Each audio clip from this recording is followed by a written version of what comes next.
This was on Monday. I was barely settling into the hotel room. If you guys saw my recent Walking Dead review, I filmed that in a hotel room because I was in Santa Ana. I was on a little mini getaway with my girlfriend, celebrating her birthday. And it was in this apartment where I was scrolling through my Twitter. We just hooked up to the Wi-Fi. I was going through my Twitter, going through all these social webs and everything, and that's where I found out that Colin Moriarty was going to be quitting, well, effective immediately, as he put it on his Facebook page. Effective immediately, he was going to be quitting Kind of Funny. Kinda funny. Not kind of funny.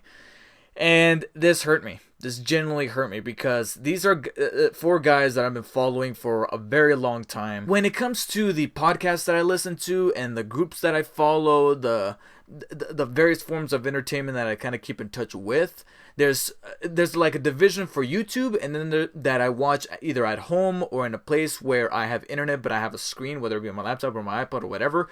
And then I have podcasts that I listen to and from school because that's in LA, so I need to pass the time, especially when there's some heavy traffic. There's like 2 or 3 hours, pass the time, and I listen to these podcasts, and that's what gets me through those trips. And the podcasts that I listen to are the guys over at doubletoasted.com with Corey Martin, Corey Goodwin, and Patrick Gertz, and all of them.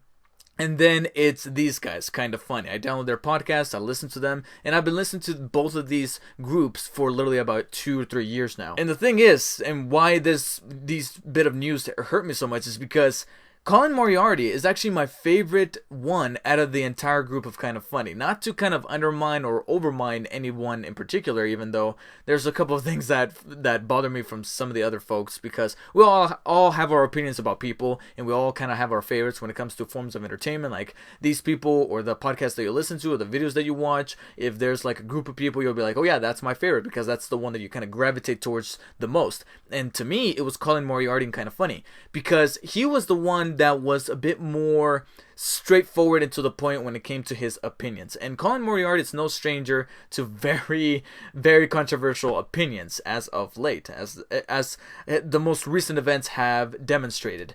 And that's what I liked about him, despite agreeing or disagreeing with him on certain levels on various different topics, from politics to sports, and of course to the big one that I really attached myself to these guys overall was video games and talking about video games. But he was the one that, I gotta be honest, sounded more smarter. He sounded more like he knew what he was talking about over the other guys, and that's what really made me kind of stick around for him, because he brought something new and different to those podcasts. Because I gotta be honest, there are certain moments where the other three guys kind of start to sound like they're in a little echo chamber, whereas Colin Moriarty was the one to kind of bring something different and new. And the way that he would present himself, the way that he would talk, especially when it came to politics and history, he would bring some kind of enlightenment to the things that he was talking about. And that's why he was my favorite.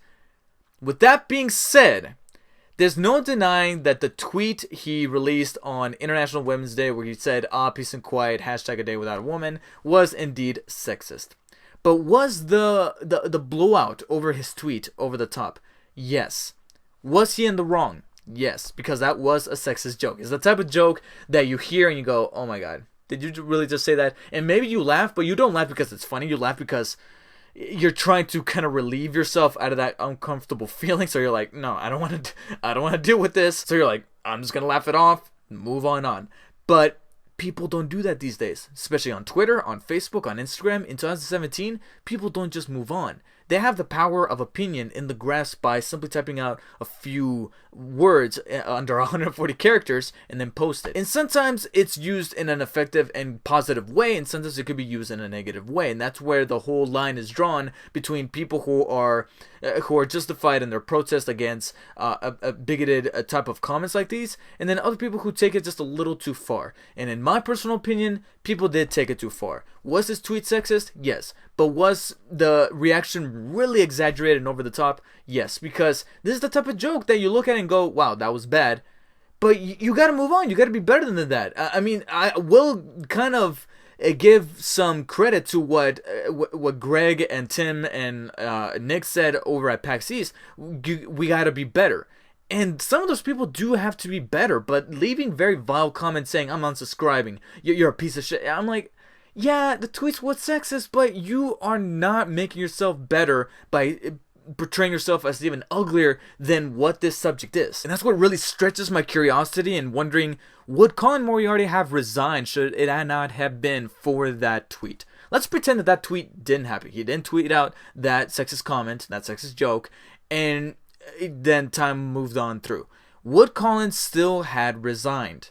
I mean, I understand that this backlash and that this turning point was that point that kind of pushed him into making his decision, because he mentioned in his Facebook post that this was his decision to kind of quit kind of fun and go off into his own little adventures. And that's not to say that I'm worried about him, because this guy, he's a really smart guy. He's going to be fine. Just like the other guy said, he's going to be fine. He was on the Rumor Report. He was on Glenn Beck. He's making strides. That's not what I'm worried about. But what I'm worried about is, can we have an opinion on social media? Do we have to look out and kind of scan and monitor every single word that we say? Because if a joke like that admittingly is bad gets somebody pushed to either being resigned or to be fired, because even though he says that it was his decision, you never know what really goes on in somebody's mind. You can't really probe into somebody's decisions and their choices and all that stuff, because you're not them. You don't know what goes on. There's certain shows, like for example House of Cards. There's certain characters on there where they're like, I quit this. But then later on they show scenes where they were kind of forced to quit. They were pushed in that direction.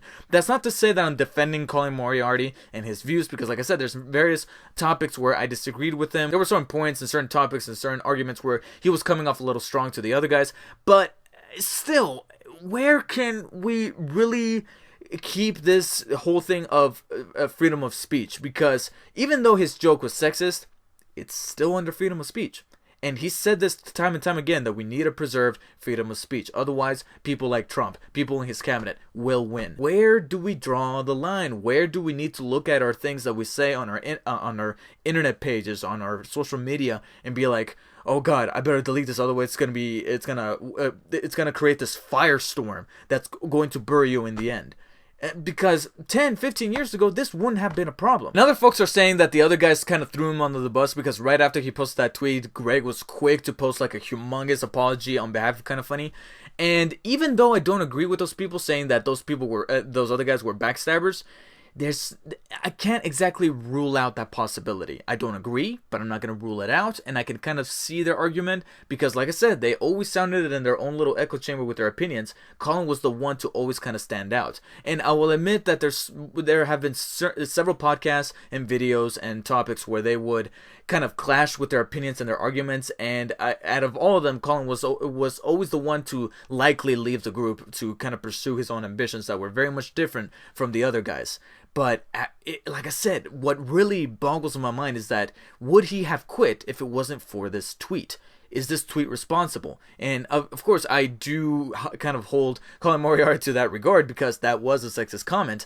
But at the same time, what's going to stop other people that have these very strong opinions that kind of start to go a little bit overboard? What's going to stop them from trying to get somebody else fired for simply just making a joke that was admittingly bad, but was nonetheless a joke? And it wasn't a derivative of their character saying, oh yeah, look at me, I'm a sexist, or I'm a racist, or I have a thing against all of these, this certain demographic. You can't just immediately label people like that. But what's going to stop them from trying to push somebody to quit their job? I'm certain the other guys are fine right now, but let's say that other group that I like to listen to, Double Toasted, sometimes they can kind of delve into the controversial, whether it be the topics that revolve around Trump and politics, or things in movies or stuff like that, racism, sexism, all that stuff. And there's 4 or 5 guys sometimes on certain podcasts, and they have like a podcast every single week. When is that day gonna come where one of them says one thing that's going to spark up that firestorm? And then we have this thing happening all over again, to the point where that one person